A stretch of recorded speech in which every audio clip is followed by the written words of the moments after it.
Shalom, my name is Mira Neshama Niculescu. I'm a second-year rabbinic fellow at Beit Midrash Har'El, and I would like to look at Parashat Toldot with you, which we're reading this week, and in particular in this parasha on a pasuk in chapter 25, Chav He, pasuk Chav Bet 22, which describes us the reaction of Rivka to her suffering, to her pain. So Rivka was not able to conceive. And Yitzchak prayed for her to be able to conceive, and his prayer was heard, and she conceives. But then she experiences a lot of pain, a lot of struggle in her womb, and this is her reaction. The sons were struggling in her inners, in her womb. And she says, if it is so, why, I'm translating literally here, why am I this? Why this am I? ותלך Lidrosh Hashem, and she went to seek God. I was very struck when I read again this pasuk recently. This is so bold. This is so bold. She just picked up and went to seek God. We don't have a lot of instances of that in the Chumash, and especially at the beginning of Bereshit. Most of the time the characters are receiving. God comes to visit, or angels, malachim, right?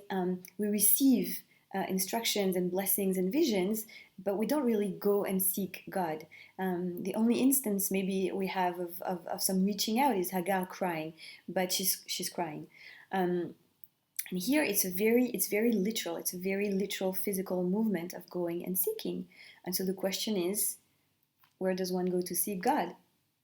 Where does one go to seek God?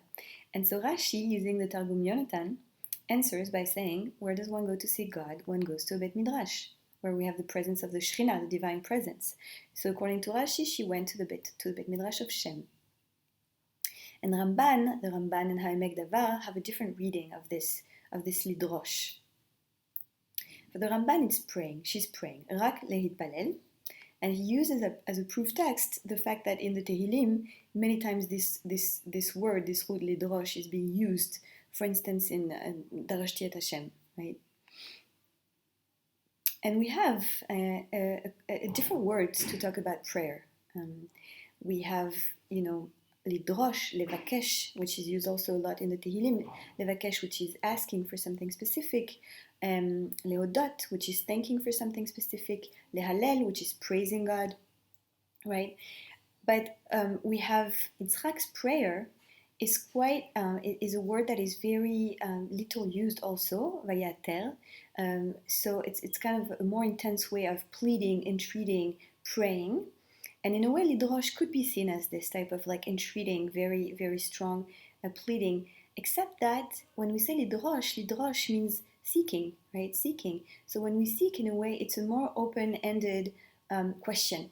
I'm seeking to understand. That's what really seeking is about at first. And so what I want to suggest, is the reading I want to suggest, is maybe not to see here as the Rambam does, praying as Lidrosh as lehitpalel.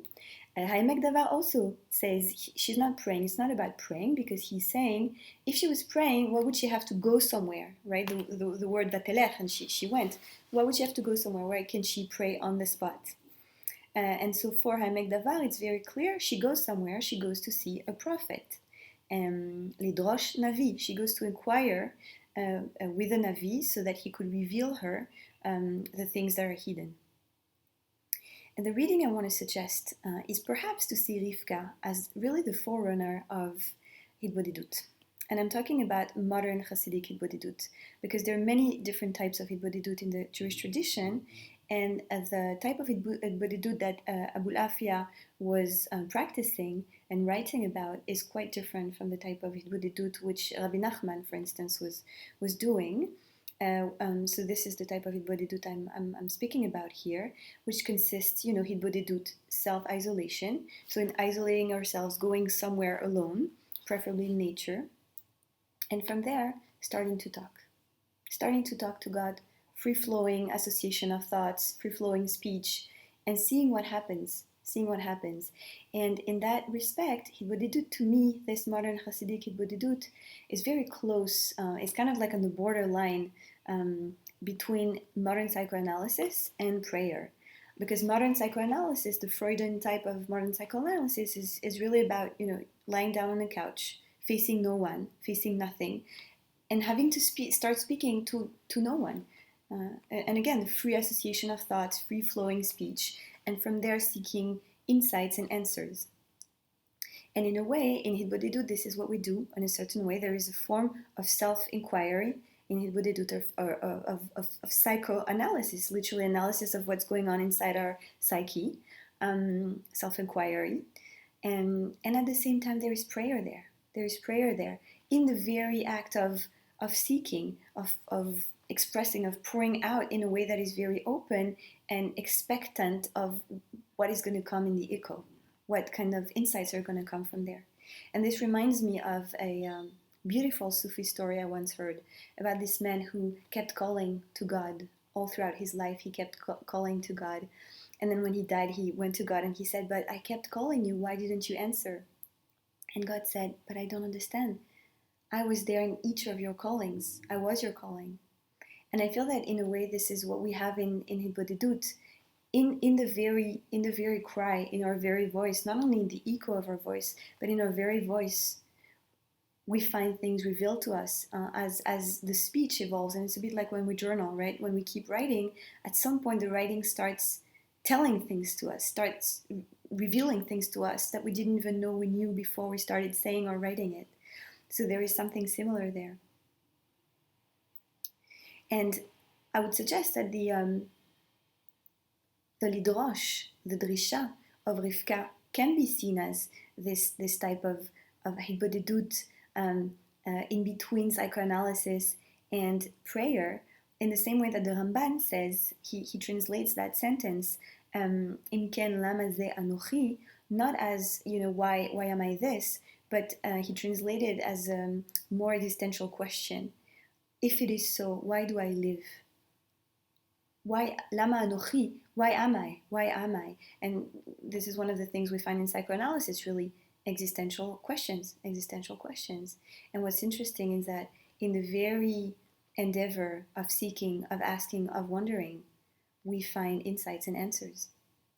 And I guess in the light of the month of Kislev that just started, this would be my invitation, is for us to lidrosh like Rivka, and just as we can see Hannah as the kind of ancestor for Amidah, for this type of Jewish prayer, maybe we can see Rivka as the ancestor of Hitbodedut, and maybe do some Hitbodedut and turning also to self-inquiry and trusting our inner resources, which in a way the month of Kislev is about, to trust the inner resource and to go inquire, to go seek there and see what happens. Shabbat Shalom, Mevorach, and happy month of Kislev.